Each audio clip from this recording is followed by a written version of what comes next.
네, 어려운 회개라는 제목을 가지고 하나님 말씀을 나누도록 하겠습니다. 말 그대로입니다. 제목 그대로 회개가 되게 어렵다라고 저는 생각을 합니다. 회개를 결코 쉬운 것이 아닙니다. 어떤 의미냐면 예를 들면 이런 거일 거라고 생각합니다.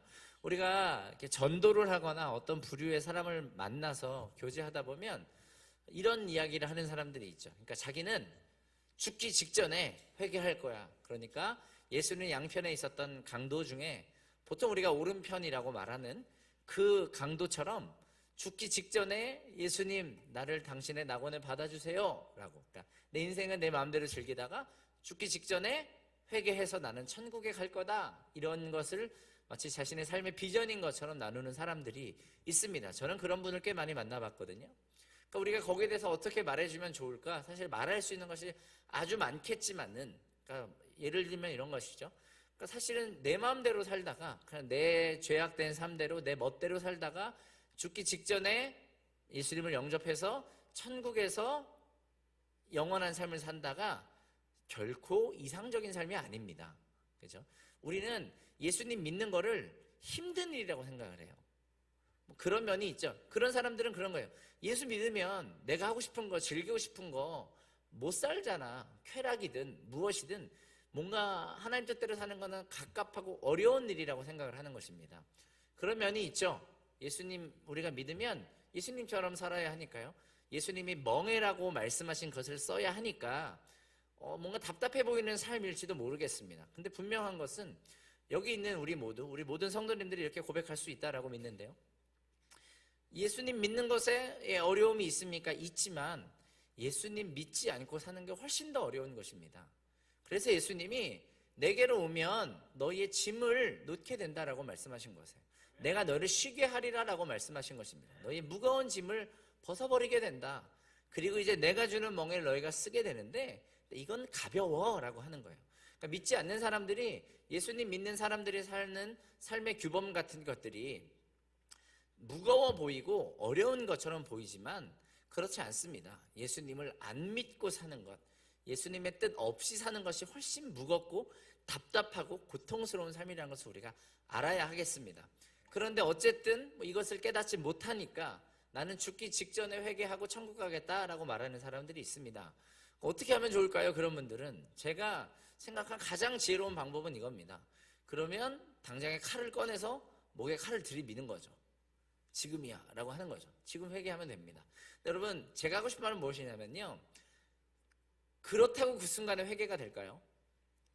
죽기 직전에 내가 하고 싶을 때 회개한다고 회개가 될까요? 그렇지가 않다는 거예요. 여러분, 제 생각에는요, 회개는 되게 어려운 겁니다. 회개라는 것은, 그런 사람들이 생각하는 회개라는 것은 단지 내 입술로 내 죄를 말하는 것이 회개라고 생각을 하는 것입니다. 근데 성경에서 말씀하는 회개는 우리가 아는 것처럼 삶이 바뀌는 건데요. 삶이 바뀌기 이전에 마음이 바뀌어야 되는 건데요. 마치 흡사 우리의 마음은 어떤 의미에서 평생에 어떤 마음의 길 같은 것들이 형성이 되는 것 같아요. 우리가 심리라는 말을 쓰지 않습니까? 심리전한다 할 때 심리라는 것이 마음의 길과 같은 표현인데요. 보면 우리가 계속 우리의 생각 구조나 우리의 감정 구조나 우리의 마음 구조가 평생을 살고 무엇인가를 경험하면서 어떤 하나의 마음이 흘러가는 길 같은 게 생긴다라고 생각이 돼요. 그러니까 예수님이 이 땅에 오실 때 주위에 오실 길을 예비하라라고 하잖아요. 옛날에 이제 로마 시대 같은 때가 되면 왕이 개선행진 같은 것들을 하면 왕이 그 마을에 들어가기 전에 왕보다 먼저 앞서서 헤럴드라는 직책들이 그 마을에 와서 선포하는 겁니다. 왕이 오신다. 왕이 오신다. 그의 길을 평탄하게 하라라고 명령했어요.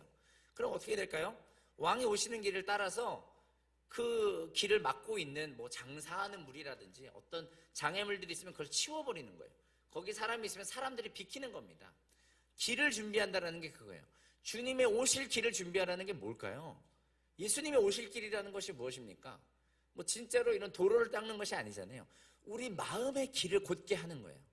마음에 구불구불 꺾여진, 꼬여진 마음을 푹 파요. 상처라고 치면, 그러니까 주의 오실 길을 예비하라. 모든 골짜기마다 메워지고 높은 산들마다 낮아질지어다라고 선지자 이사야가 예언했는데요. 그러니까 상처 때문이든 너무 깊게 파여서 늘 내가 빠지는 감정의 웅덩이 같은 게 있지 않겠습니까?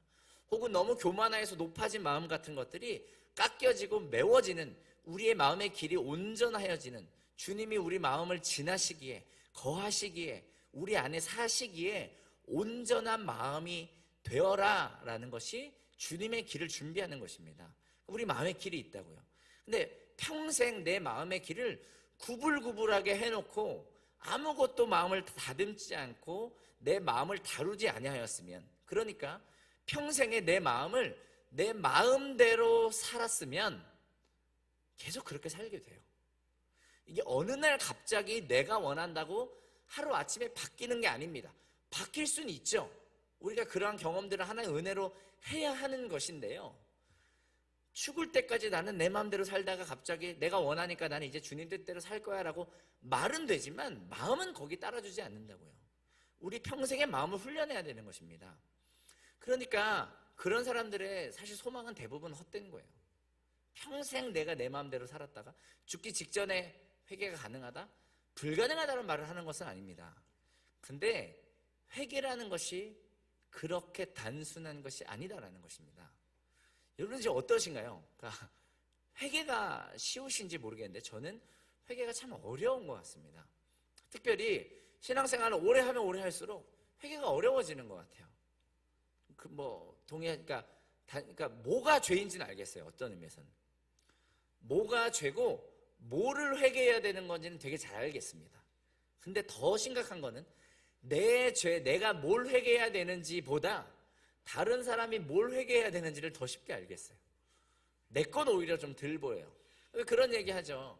목사님 막 강단에서 회개에 대한 설교를 하십니다. 이런 죄 회개하고 저런 죄를 회개해야 됩니다 라고 하면 우리는 어떻게 생각을 해요? 아이고 저거는 김 집사가 들어야 하는, 우리 유 집사가 들어야 하는 설교, 이렇게 생각을 한다라는 거죠. 그러니까 내 얘기로 안 받는 거예요. 자기 얘기도 마찬가지입니다. 왜 나이를 먹을수록 우리가 회개가 어려워지는 것 같냐면 한 측면 이런 거죠.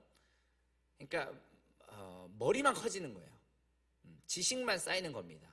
지식만 쌓이고 우리 마음의 길은 다루어지지 않아서 뭘 회개하면 나 그거 알지, 그게 죄인 줄 알지라고 생각하는 그 자체가 회개라고 착각을 하는 거예요. 내가 뭐가 죄인 줄 안다라고 해서 내가 그런 사람인 건 아닙니다. 여러분 내가 다이어트 방법을 아무리 꿰뚫고 있다고 하더라도, 그죠? 내가 몸에 좋은 식이요법이라든지 운동이라든지 이거를 아무리 잘 알고 있다고 하더라도 하지 않으면 무슨 소용입니까? 하지 않는다고 건강해지는 게 아니지 않습니까? 우리가 아는 것을 나라고 착각을 하는 거예요. 그 부분이 있고요. 근데 두 번째가 더 심각하다고 생각하는데요, 저는 우리가 회개를 나이가 잘 못하는 이유 중에 하나는요, 하나님에 대한 익숙함 같은 게 있는 거예요. 우리가 신앙생활을 오래 하다 보면 하나님이 익숙해요.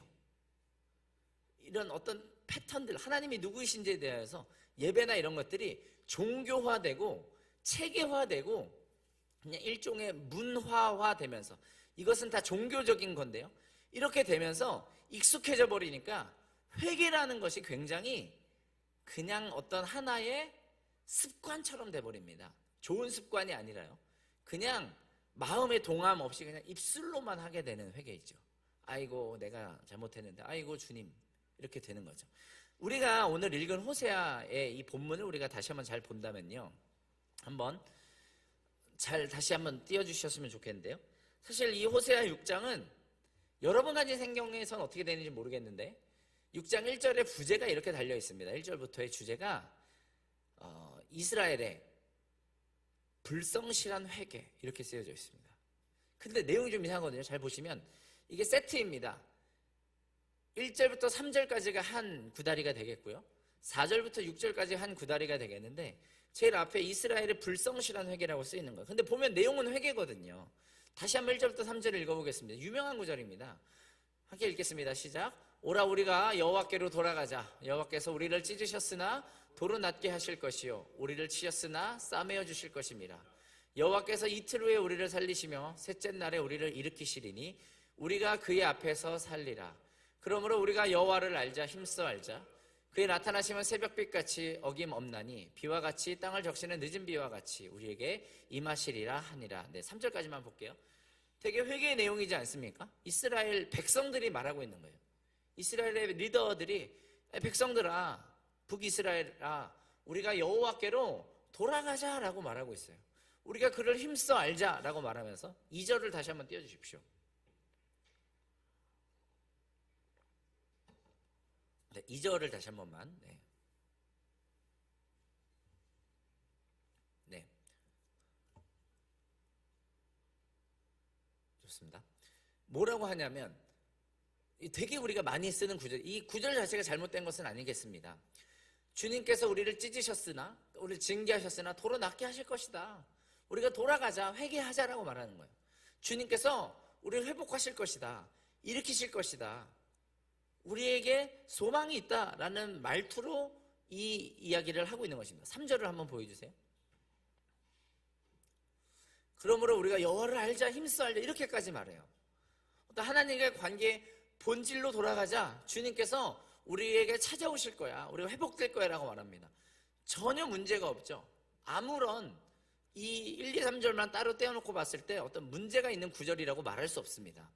근데 4절부터 우리가 성경을 보다 보면요, 모기가, 네, 그 4절부터는 우리가 성경을 보다 보면 이런, 특히 선지서 보면 시편이나 앞에 이렇게 동그라미가 하나 붙어 있는 경우가 있어요. 우리말 성경에 동그란 원 같은 게, 그거는 다른 흐름이거나 다른 화자가 말할 때 그런 동그라미를 보통 학자들이 붙여놓은 거거든요.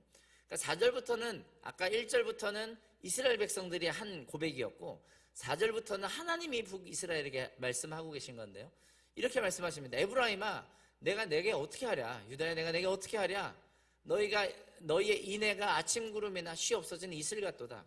너희의 인애, 너희의 사랑이, 그러니까 문제가 있다는 거예요. 이렇게 고백한 이스라엘에게 지금 하나님이 너네가 여전히 문제가 있어. 뭐냐 하면 너네 사랑이 아침 구름이나 쉽게 없어지는 이슬 같구나. 그러니까 반짝하는구나. 냄비 같구나. 이런 이야기를 하시는 거예요. 그런 고백을 했는데 6절로 가겠습니다. 그러면서 하신 말씀이 유명한 구절이죠. 예수님도 인용하셨던 구절인데, 나는 인애, 그러니까 사랑을 원하고 제사를 원하지 아니하며 번제보다 하나님을 아는 것을 원하노라라고 다시 한번 말씀하시는 거예요. 이 두 가지를 생각해 보면 일부 학자들이 이렇게 말합니다. 1, 2, 3절이 우리가 하나님께 돌아가자, 주님께서 우리를 회복하실 거야 라고 말하고 있지만, 근데 하나님께서 원하시는 것은 그들의 그냥 입술에 하나님 우리 회복하실 거니까, 그러니까 뭐예요? 아까 이런 식으로 말하는 사람들하고 비슷한 거예요. 뭐냐면 회개하면 되지 뭐, 우리 하나님 용서의 하나님이거든, 우리 하나님 사랑의 하나님이거든, 내가 좀 내 멋대로 살면 어때? 주님께서 날 구원하실 거야, 날 회복하실 거야 라고 하나님을 안다라고 말하면서 사실상 진정한 회개가 아니라 하나님께 마음을 사랑의 마음으로 돌이키는 그 회개가 아니라 형식적인, 익숙한, 다른 말로 하면 종교적인 회개에 머물러 있다는 거예요. 그래서 하나님 지적한 게 뭡니까? 야, 너네 마음이 너무 쉽게 변해. 너네 근본적인 너네 안에 깊은 사랑이 생긴 게 아니야. 너네가 진정으로 하나님을 알아야 한다. 하나님 진짜로 원하는 게 뭔지 알아야 한다입니다. 되게 이상한 말 같지만 하나님이 사랑의 하나님이 맞나요? 용서의 하나님이 맞아요? 우리가 돌이키면 하나님께서 우리를 받아주시고 용서해 주시는 것이 맞나요? 분명히 맞죠. 근데요, 우리의 얄팍한 마음은요, 그걸 안답시고 표면적인 하나님은 사랑이니까 라는 그 명제 안에 하나님을 이용해 먹고 하나님 앞에 장난치는, 하나님을 진정 두려워하고 진짜 하나님을 사랑하는 마음의 사랑으로 돌이키는 것이 아니라 거치려만 해버리고 불성실한 회개를 해버릴 때가 있다라는 거예요. 제가 띄워놓은 말씀 중에 똑같은 개념의 말씀이 있는데요, 요엘서 말씀입니다. 요엘서 말씀을 한 번만 열어주시면 감사하겠습니다.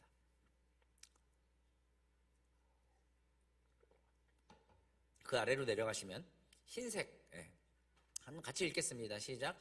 너희는 옷을 찢지 말고 마음을 찢어 주께서 혹시 마음과 뜻을 돌이키시고 그 뒤에 복을 내리사 너희 하나님 여호와께 소제와 전제를 드리게 하지 아니하실는지 누가 알겠느냐는 겁니다. 요엘서의 배경은 이렇습니다. 어느 시대인지는 정확하게 알 수가 없는데요, 이거는요 이미 여호와의 날이라는 하나님의 심판이 백성들에게 확정된 때예요. 야, 너네 회개하면 하나님께서 회복하실 거야, 이런 패턴으로 예언한 선지자들도 있고 그런 선지서들도 있습니다. 근데 지금 요엘서에서는요 그런 얘기가 없어요. 야, 이제 심판은 확정됐어. 이제 여호와의 진노가 너희 가운데 관영되었다. 너네 이제 심판을, 이러이러한 심판이 있을 것이다 라고 사실상 선언하고 있는 거예요. 근데 2장에 이르면 지금 우리가 본 본문처럼 회개를 촉구하긴 하는데요, 다른 선지서와는 달리 야, 이제 너네 회개하면 회복하실 거야 라고 말하지 않고요, 뭐라고 말하냐면 야, 너희가 진정한 회개에 이르면 혹시 심판을 거두실지 알겠느냐 라고 하는 거예요. 이런 패턴의 선지자들이 몇 개가 있어요. 이해되시나요?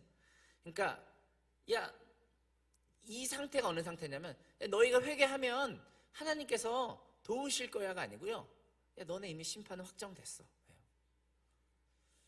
요나서에도 똑같은 이야기가 나옵니다. 하나님께서 요나에게 니느웨로 가서 선포하라고 했던 내용은요, 야, 이제 하나님께서 너희를 향한 진노를 부으시려고 하는데 회개하면 용서해 주시겠다가 아니었어요. 하나님이 가서 전하라고 하신 메시지는 야, 심판이 확정되었다였어요. 물론 우리가 아는 것처럼 니느웨 사람들은 자기를 겸손하게 해서 금식함으로 하나님 얼굴을 구해서 하나님의 심판이 유예되는 것을 경험하게 됩니다. 그러니까 여러분, 하나님의 근본적인 성품은 사랑이고 용서가 맞아요. 이게 잘못됐다가 아닙니다. 근데요, 로마서에 이렇게 말씀하시죠. 하나님의 인자하심, 그러니까 하나님의 사랑, 은혜, 십자가 복음이 우리를 회개케 한대요. 하나님의 진정한 사랑을 우리가 깨달아 알면, 우리가 진정한 사랑에 이르면 그때 비로소 우리 안에 진정한 회개가 터져 나오는 것이다라는 것을 말씀하시는 것입니다. 근데 진짜 그렇더라고요. 여러분, 하나님을 진짜 사랑해야 죄를 이길 수 있어요. 우리가 습관적으로 나는 죄인입니다라고 말하고, 우리는 교회라는 문화를 알고 교리를 알기 때문에 되게 쉽게 나는 죄인입니다라고 말하고요, 나 죄인이에요, 우린 다 죄인이에요 라고 말하는 걸 되게 쉽게 하지만 그조차도 익숙함으로 할 때가 있어요. 복음을 부정하는 것도 아닙니다. 하나님 사랑과 용서를 부정하는 것도 아니에요. 그게 은혜 끝없으심을 부정하는 것도 아니에요. 근데 우리가 봐야 되는 것은 그 익숙함 때문에, 하나님이 사랑이라는 것 때문에 우리가 계속 회개에 이르게 되는 것이 아니라, 점점 정결해지는 것이 아니라 하나님은 사랑이니까 이 정도 죄는 회개가 좀 없어도 괜찮지라고 생각하는 우리의 안일한 마음이에요. 형식적인 회개는 있습니다. 거칠의 회개는 있어요. 근데 마음이 찢어지진 않는 거예요. 너희가 마음을 찢고 내게 돌아오라라고 했어요. 옷을 찢지 말고, 그들이 했던 종교적인 예식처럼 옷을 찢지 말고 좀 너희 마음을 찢으라고 하는 거예요. 그 말은 뭡니까? 진짜 하나님이 원하시는 회개의 마음이라는 건 뭐냐면, 죄 때문에 내 마음이 찢어지는 고통인 거예요. 죄가 고통입니까? 죄가 내 마음을 어렵게 합니까? 익숙해지지 않았어요? 자꾸 죄에 습관적으로 패배하거나 죄에 대하여 싸우기를 그치니까, 아까 말씀드렸던 것처럼 머리만 커지니까, 그냥 신앙이라는 것 자체가, 예배라는 게 나한테 익숙해져 버리니까, 종교적인 것만 남으니까 죄를 짓지만 마음이 찢어지진 않는 거예요. 왜 그럴까요? 왜 마음이 굳어질까요? 왜 마음이 찢어지지 않을까요? 저는 결론은 한 가지라고 생각합니다. 하나님을 사랑하지 않기 때문이에요. 우리의 죄 때문에 하나님의 마음은 찢어집니다. 우리의 죄 때문에 하나님께서 고통스러워하시고 아파하시는 것이 나한테 아무렇지도 않다? 사랑하지 않는 거죠. 신앙이라는 것은 우리가 알고 있습니다. 신앙의 시작도 이거고요, 신앙의 목적도 이건데요, 하나님과 우리의 사랑의 관계입니다. 하나님과 점점 더 친밀해지는 거예요. 친해지는 거예요. 그분이 우리의 마음을 아는 것처럼 우리도 그분의 마음을 알고, 그분이 우리에 대해서 아는 것처럼 우리도 하나님을 아는 것, 친밀함, 이 하나님과의 관계, 이게 신앙의 목적입니다. 주님은 진짜 우리에 대해서 아파하세요. 근데 우리는 하나님에 대해 그런 게 없어요. 주님이 왜 아파하십니까? 주님의 눈물은 어디 있습니까? 우리 때문이에요. 우리의 죄 때문입니다. 주님은 진짜로 마음 아파하세요. 우리는 관심이 없는 거예요. 여러분, 우리가 신앙이라는 것에 있어서 이 하나님과의 역동적인 관계, 친밀함이 사라져버리면 그걸 뭐라고 부르냐 하면 종교라고 부르는 겁니다. 그게 종교예요. 하나님께서 이 종교라는 것을 여러 번 지적하셨어요. 여러분, 결국에 내가 하나님과의 관계가 아닌 종교 행위만을 반복하고 있다는 가장 분명한 사인이 뭘까요? 회개의 상실입니다. 회개하는 마음의 상실이에요. 여러분, 진짜 찐으로 회개해 본 게 언제세요? 마지막으로. 우리 이런 거는 우리가 해요. 아이고, 내가 요즘 예전 같지가 않지. 아이고, 내 마음이 예전 같지가 않지. 아이고, 내가 요즘 하나님 보시기에 아주 엉망. 이런 말은 잘해요. 근데 그거 말고요, 진짜 내 마음이 죄 때문에, 하나님 때문에 찢어진 게 언제예요? 마지막으로 찢어진 거. 어쩌면요, 무조건이라고 말씀드리는 건 아닙니다. 어쩌면 그 순간부터 지금까지 우리는 어쩌면 그냥 종교인의 나락으로 빠져버렸을 수 있어요. 종교적인 것은 조심해야 됩니다. 종교는 우리가 괜찮다라는 착각을 주기 때문에 종교적인 패턴만 반복하면, 종교적인 행위만 반복하면 나는 잘하고 있다라고 우리를 착각하게 만들기 때문에 종교적인 영성은, 종교적인 습성은 위험합니다. 바리새인들은 자기들이 잘하는 줄 알았다니까요. 유대인들의 많은 숫자가 자기들이 지금 잘하고 있는 줄 알고 있었다니까요. 이 호세아서 6장 6절의 결론이 뭡니까? 한 번만 더 띄워주시겠습니까? 하나님께서 나는 사랑을 원해, 제사를 원하는 게 아니야 라고 6절 띄워주세요. 나는 사랑을 원해, 하나님 아는 것을 원해, 관계를 원해. 번제나 제사, 여기서 말하는 제사나 번제가 뭡니까? 당시 이스라엘의 문제가 뭐였냐면 제사는 엄청 잘 드렸어요. 죄 지을 때마다, 절기 때마다 하나님이 정하신 매일매일의 번제든 화제든 소제든 요제든 어떤 것이 됐던 철저하게 지켰습니다. 형식을 완벽하게 지켰어요. 우리가 치면 뭡니까? 예배에 안 빠져요. 교회 프로그램에 안 빠집니다. 우린 많이 빠지지만, 네, 그조차 빠지고 있지만, 근데 뭐가 됐던, 뭐 이것을 우리가 큐티라고 말하던, 뭐 어떤 것이 되던 종교적인 행위를 하지만 그게 예수님과 우리의 관계를 발전시키진 않는 거예요. 이렇게 예를 들어볼까요? 제가 20대 때요, 저는 예배 사역에 관심이 정말 많았어요. 그렇기 때문에 예배 사역에 대한 자료나 예배 사역에 대한 공부할 것들에 대하여서 굉장히 많은 관심을 가지고 있었습니다. 그래서 그 당시에도 유튜브나 인터넷에서 예배 사역에 대한 정보를 엄청 많이 습득하곤 했어요. 막 밤이 새도록 보고 이랬습니다. 예배 영상들, 예배에 대한 티칭들, 예배에 대한 문화들을 엄청 봤어요. 그러니까 저는 제가 굉장히 영적인 줄 알았죠. 근데 아니었어요. 그냥 종교적일 뿐이더라고요. 겉만 한 거예요. 그게 내게 생명을 주고 그게 정말 예수님과 나의 관계를 발전시키지 않았어요. 나는 그냥 거칠에만 하는 사람이었던 겁니다. 우리가 이 똑같은 말씀을요, 예수님께서 누가복음 9장에 인용하시는 장면을 우리가 볼 수 있습니다. 이거 함께 찾아보셔도 좋겠고요, 귀로만 들으셔도 좋겠는데요, 제가 좀 이해하기 좋게 우리 목사님 잘 하시는 것처럼 제가 세 번역으로 이 부분을 읽어드리겠습니다. 우리가 소위 말하는 금식 논쟁이라는 부분을 우리가 볼 수 있는데요, 예수님께서 아까 우리가 읽었던 호세아의 이 말씀을 읽으신 직후에 이어지는 이야기가 바로 이 금식 논쟁이 되겠습니다. 그냥 읽지 않고 제가 설명을 하겠습니다. 예수님 당시에 바리새파도 그렇고요, 침례 요한의 제자들도 그렇고요, 일주일에 한 번 날을 정해놓고 금식을 하는 규칙들이 있었습니다. 우리 바리새파 사람이라, 우리로 치면 우리 들국교회 성도라면 매주 금요일에 금식을 해야 된다. 안 되죠. 우리 금요일날 예배 전에 맛있는 거 먹거든요. 오시면 같이 드실 수 있습니다. 근데 금요일마다 우리는 금식을 하겠다, 이런 일종의 규약을 맺은 거예요. 근데 예수님의 사역단체에는, 예수님의 제자 그룹에는 그런 룰이 없었어요. 얘들아 매주 금요일은 금식하는 날이다, 이런 수요일은 우리가 금식하는 날이다, 이런 규칙이 없었어요. 규칙이 없었습니다. 우리로 치면 금식은 아니지만 수요일은 수요예배가 있고 금요일은 금요예배가, 이런 규칙 같은 것들이 거의 존재하지 않았던 거예요. 그래서 사람들이 와서 예수님께 이렇게 따져 묻습니다. 왜 선생님의 제자들은 금식을 하지 않습니까? 예수님도 40일 금식하셨죠. 예수님이 여러 번 금식에 대해서 가르치셨어요. 성경을 보면 제자들도 금식을 했던 흔적들을 우리가 볼 수가 있습니다. 그러니까 왜 금식을 하지 않습니다는 건 왜 바리새파처럼, 왜 침례요한처럼 금식을 하지 않습니까? 라는 질문이에요. 예수님 뭐라고 하십니까?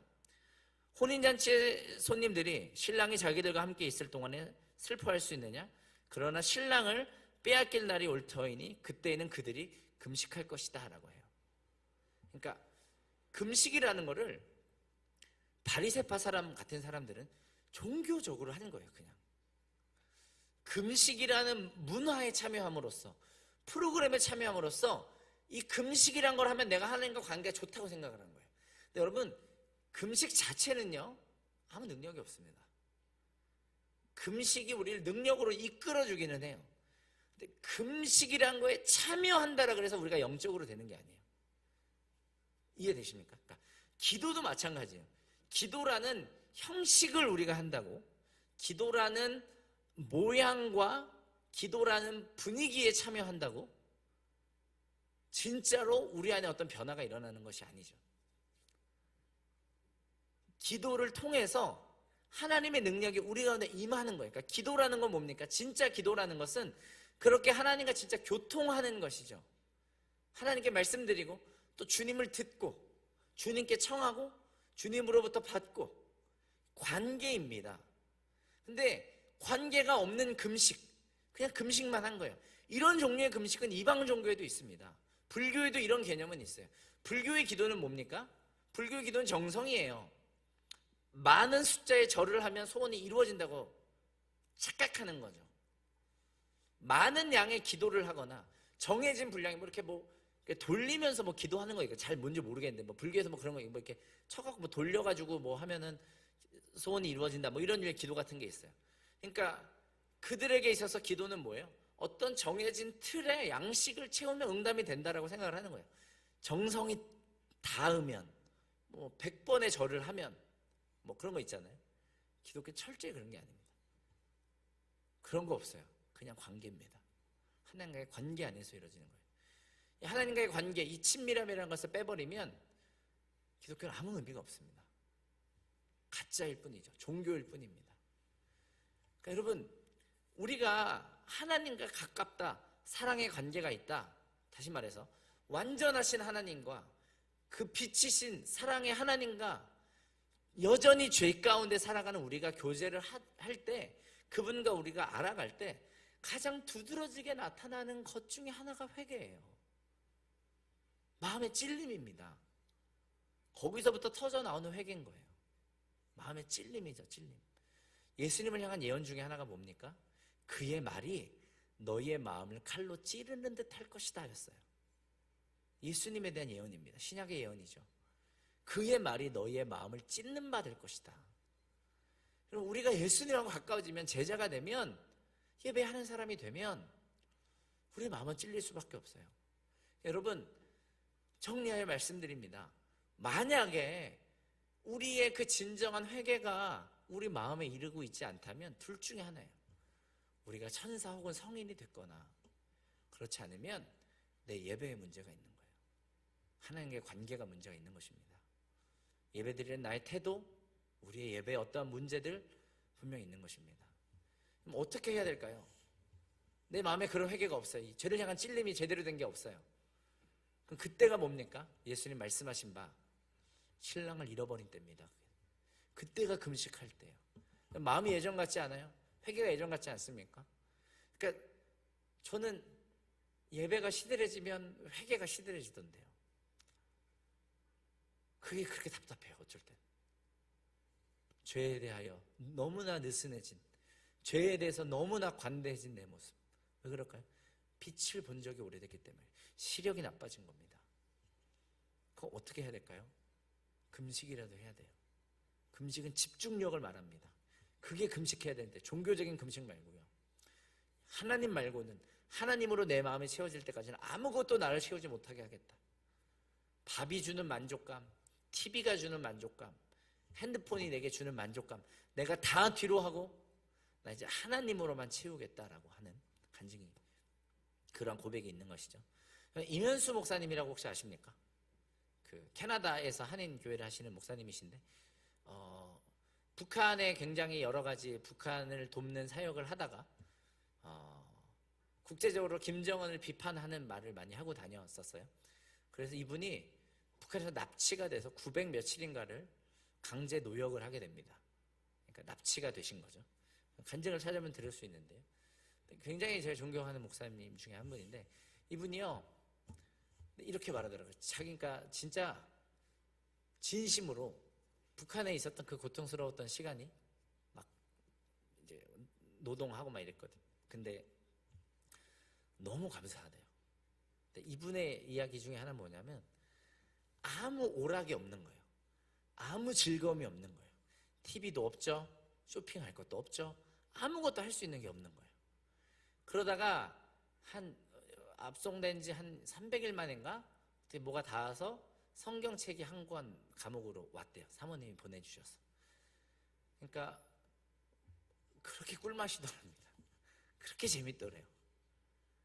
찬송을 1장부터 끝까지 몇 번을 불렀는지 모르겠대요. 노동하면서. 근데 그렇게 가사 하나하나가 마음을 찌르고 마음에 새겨지고 하는 것들을 경험했다라고 합니다. 왜 그럴까요? 강제 금식이 됐던 거거든요. 모든 육신의 소욕이 끊어지는 것, 내 육신이 좋아할 만한 것을 완전히 굶겨버리는 것이 금식의 본질. 밥을 굶는 게 아니에요. 휴식이든 무엇이 됐든 내 몸이 고통스러워지는 거예요. 사실 금식의 유래를 정확하게 찾기가 힘든데, 금식이라는 말의 유래는 몸을 고통스럽게 하는 것이거든요. 그러니까 한문에는 금식하면 음식을 끊다가 되는데, 좀 더 정확하게 말하면 몸에 고통을 가하는 거예요. 몸을 괴롭게 하는 거예요. 몸의 즐거움을 끊어버린다는 거죠. 그러니까 이 금식 자체 의미가 없어요. 몸만 고통스럽게 하는 건 힌두교에도 있습니다. 불교에도 있어요. 그런 거는. 그럼 뭘 해야 돼요? 영적인 것에 집중해야 되는 거예요. 여러분, 우리가 제가 존경하는 어떤 목사님이 자주 예로 드시던 비유인데요. 어렸을 때 집에 이렇게 모닥불이 있었다고 해요. 모닥불이, 그런 벽난로가 있었는데, 그래서 아버님이 그 벽난로에 불을 붙이는 법을 이렇게 가르치셨다라고 합니다. 근데 여러 가지 조건들이 있는데, 제일 먼저 중요한 것 중에 하나는 절대로 젖은 나무에는 불이 붙지 않는다라는 거였어요. 젖은 나무에는 불이 붙지 않는다. 여기서 지금 예수님 말씀하시는 신랑이 빼앗기는 날 금식을 해야 된다라는 뜻은 뭐냐면, 우리가 너무 하나님의 불, 회개의 불, 사랑의 불이 붙지 못할 것으로 너무 푹 적셔져 있는 거예요. 우리가 너무 적셔져 있는 거예요. 하나님은 계속 우리한테 회개의 불을 붙이려고 하는데, 사랑의 불을 붙이려고 하는데 불이 안 붙어요. 왜요? 세상적인 것에 너무 흠뻑 젖어 있으니까요. 육신이 좋아할 만한 것에 너무 흠뻑 젖어 있으니까요. 그게 금식입니다. 금식을 하라라는 의미가 아니라, 우리가 하나님을 진짜 사랑해서 우리의 마음이 찢어지는 그때 이럴 때까지 자만하지 말고, 종교적인 상태에서 착각에 빠져 있지 말고 하나님의 관계로 돌아가자라는 것입니다. 하나님은 우리의 형식적인 회개에 지쳐버리셨습니다. 하나님은 우리의 표면적인 회개에 지치셨어요. 우리의 마음을 다해서 주님께로 돌이키고 진짜 주님과 얼굴과 얼굴을 가까이 하는, 마주하는 그때 이를 때까지 우리가 계속 주님을 구하며 주님을 찾으며 더욱 열심을 내며 주님 앞에 나아가야 하겠습니다. 아멘이시죠? 제가 기도하겠습니다.